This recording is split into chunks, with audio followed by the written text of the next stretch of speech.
Welcome back to Stratford Mail, a production of Stratford Hall Historic Preserve, where we give voice to Stratford Hall's people, places, and past to engage, educate, and inspire. Find us on the web at stratfordhall.org. I'm Director of Research, Dr. Gordon Blaine Steffi. This month, we read a letter dated 1773 from Stratford-born Arthur Lee of Virginia, then resident of London, to Granville Sharp, a civilian clerk working at the Board of Ordnance in London, but widely known for his anti-slavery efforts. Dear Sir, I received, and am extremely obliged to you, for the books you were so kind as to send me. Your noble defense of freedom deserves the thanks of every friend to truth, humanity and justice. The law of England is a law of mercy, of righteousness, of liberty. Is it possible, then, that it can authorize a practice subversive of every principle of right, humanity, and freedom? Villanage, the only kind of slavery ever known in England, unquestionably originated in the violence of war. The law found it established. It neither created, nor countenanced it. But the principles of the law were ever adverse to it, and the practice seized on the slightest pretenses to discountenance and dissolve it. What it could not tear up by the roots, without violence equal to that by which the evil was planted, it endeavored by slow degrees to sap and destroy.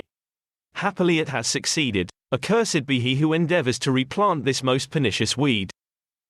Arthur opens by arguing that the defunct system of English serfdom, called villanage, preceded the development of English common law, but that common law, grounded in mercy, justice, and freedom, gradually eradicated this initial form of unfreedom from England. The book titles Arthur gratefully received from Granville Sharp we cannot know for certain, but they surely belong to the anti-slavery genre given the subject matter of Arthur's reply, and perhaps Granville included a copy of his own influential pamphlet with the long title. A representation of the injustice and dangerous tendency of admitting the least claim of private property in the persons of men in England. This was the first major anti-slavery work by a British author, and in it, the self-educated Sharp aimed to refute the pro-slavery precedent set by the York Talbot opinion of 1729.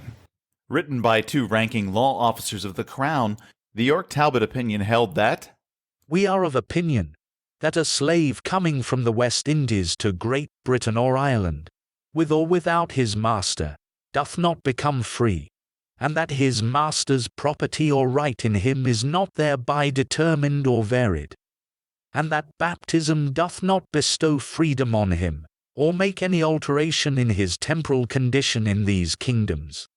We are also of opinion that his master may legally compel him to return again to the plantations." Sharp's rebuttal of York Talbot was so forceful that it attracted the attention of Philadelphia Quaker Anthony Benezet, founder of the first American Abolition Society, who soon established a correspondence with Sharp. In 1766, Benezet had published an anthology of anti-slavery writings, which quoted generously from a prior 1764 pamphlet titled An Essay in Vindication of the Continental Colonies of America, from a censure of Mr. Adam Smith, in his Theory of Moral Sentiments, with some reflections on slavery in general, by an American. Written in response to a perceived strain of anti-Americanism in philosopher and economist Adam Smith's Theory of Moral Sentiments, that pamphlet offered this stark assessment of slavery. It is evident that the bondage we have imposed on the Africans is absolutely repugnant to justice. It is shocking to humanity, violative of every generous sentiment, abhorrent utterly from the Christian religion. From the voice, you may have guessed that the author was a newly minted physician from the University of Edinburgh by the name of Arthur Lee, who explained to his brother Richard Henry Lee his reluctance to return to America. The extreme aversion I have to slavery, and to the abominable objects of it with you, the blacks, with the lamentable state of dependence in which I perceive America must for many years be held by Britain, makes me dread a return to America, notwithstanding I am drawn to it by the strongest ties of family affection and patriotic love. The 24-year-old Arthur's views on slavery, and he is clearly anti-slavery, are still very much informed by toxic notions of European supremacy and ill-informed ideas of African barbarism, attitudes which persist to this day at many levels of our society and drive some of our hottest cultural frictions.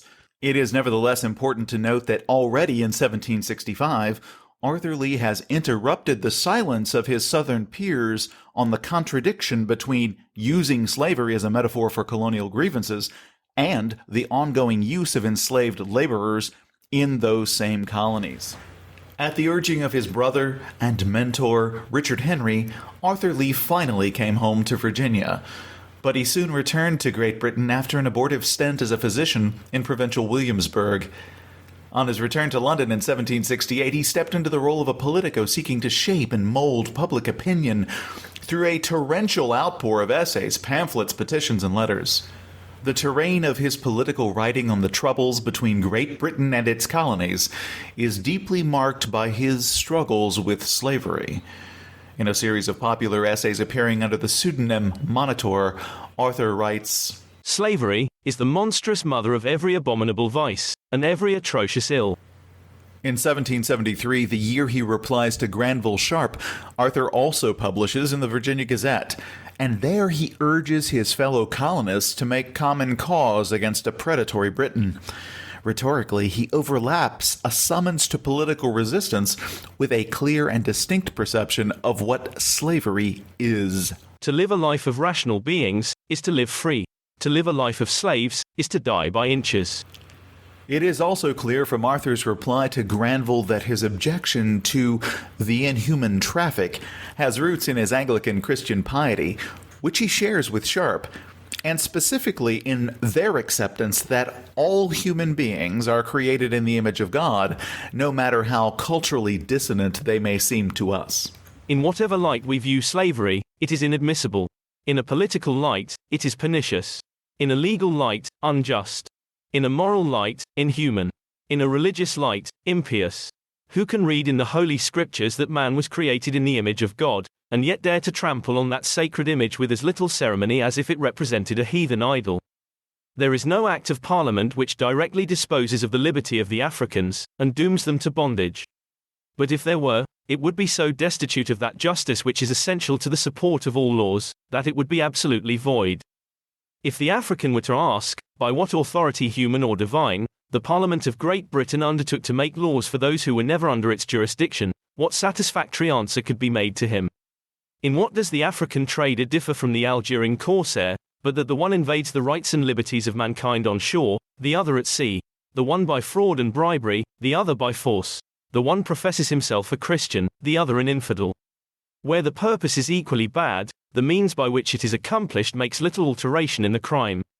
Whether a villain gets into my house to rob and murder me at the hour of rest by breaking my door or bribing my servant, he is still a robber and murderer. And it will not, I presume, be contended that professing ourselves Christians authorizes us more than the infidels to transgress the universal bands both of God and nature, to trample upon every principle of justice, and violate every feeling of humanity.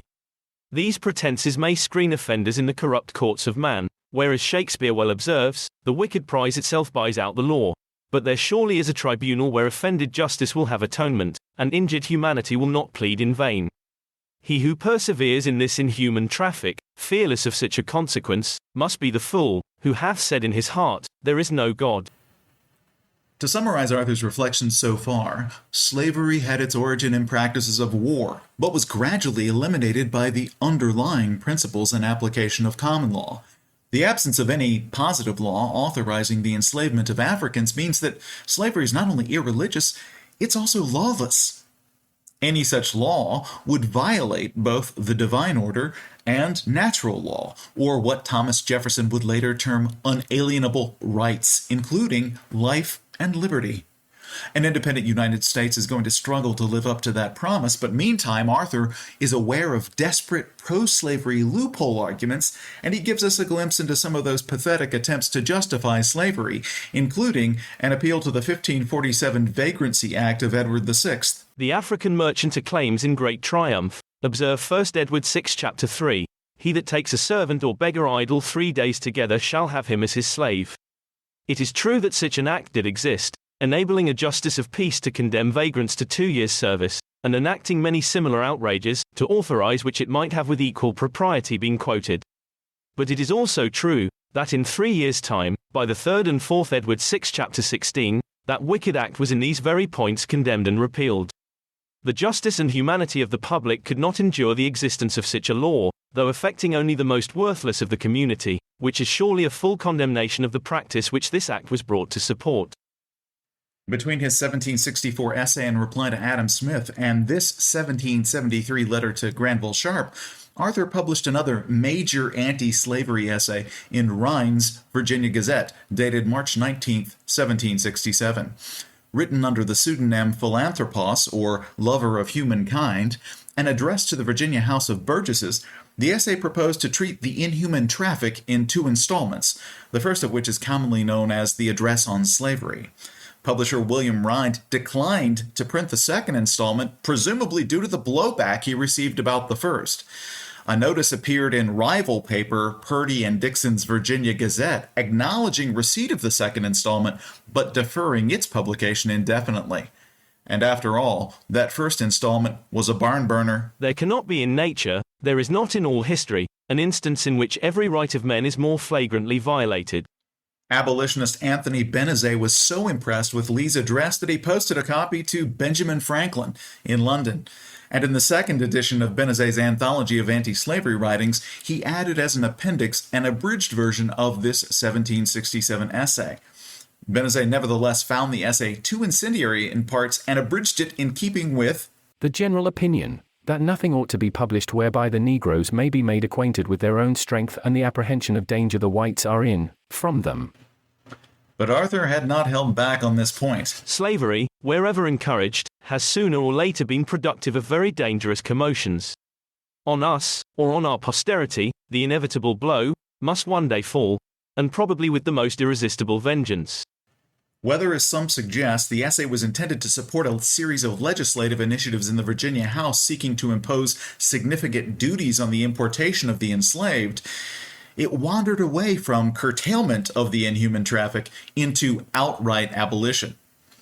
In the end, Arthur could not abide the ugly incongruity of arguing for liberty while enslaving African and African American men, women, and children in America. He felt the force of his old acquaintance Samuel Johnson's query, "How is it that we hear the loudest yelps for liberty among the drivers of Negroes?"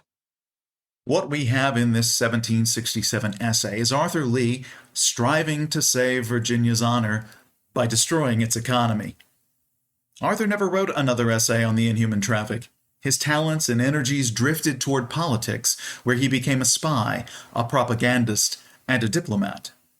His 1767 essay concluded, "Happy shall I be if my poor attempts should prompt more able heads to think and write upon a subject of such lasting import to the welfare of the community." When Arthur Lee died at Lansdowne in 1792, records incredibly show that his estate included several enslaved folks, including body servant Philip the African and two enslaved carpenters, Osman and Edmund, bought from Ludwell Lee in June of 1792. His last will and testament did not free these men, but rather gave them to his brother Richard Henry. But how can this be? He knew it to be wrong. He knew it to be vile. His views cannot be more clear. We cannot know what finally motivated Arthur Lee to violate deeply held values. Perhaps it was convenience, perhaps a supportive culture in Virginia, the allure of power and status, or perhaps it was something else altogether. No matter what it was, at the end of his life, he infected himself with what in 1767 he himself termed a very fatal train of vices. And he knew he would be answerable for this offense against justice when he met the God in whom he believed. I congratulate you, sir, most cordially, on the success of your noble exertions against slavery here. Would to God the evil were not too deeply rooted in America, to give us hope of any other relief than that which the gradual operation of the same mild means which eradicated it here may produce. Do me the favor of making my compliments to all the harmonious family. And believe me to be with great esteem, dear sir, your obliged and very humble servant, Arthur Lee.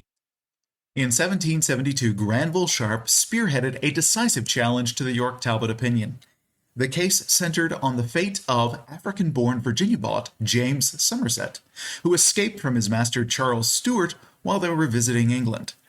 Somerset received Christian baptism in England and may have taken his spiritual rebirth to warrant a new status. He fled. Stuart apprehended Somerset and packed him off on a ship bound for Jamaica, but Somerset's Christian godparents intervened by filing a writ of habeas corpus, and Somerset was reprieved until a trial could be held.